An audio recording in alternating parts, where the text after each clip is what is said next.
So today I will show you how to replace a zipper slider if you like to use a different one than you have on your zipper. First step is cut off the bottom edge of your zipper. Now open the zipper and remove the old slider.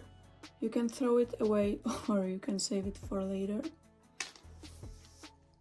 Lay the slider on the zipper the way it should be, then flip it upside down, wrong side facing you. So like this. Okay? That's how it goes into the fork. So take your fork and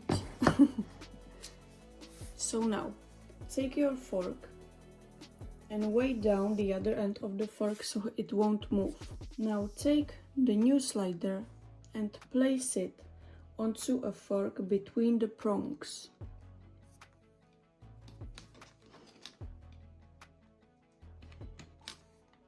Like this. I will show you.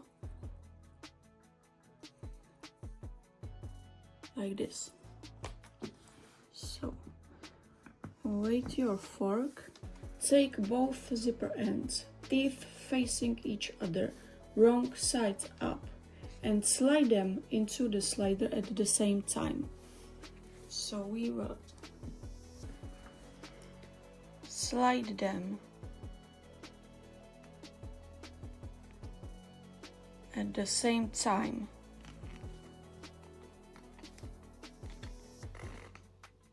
And we are done. Now you can take it from the fork. And we are done. So now you know how to replace a zipper slider. On Sunday we will sew the whole cosmetic pouches together. So stay tuned.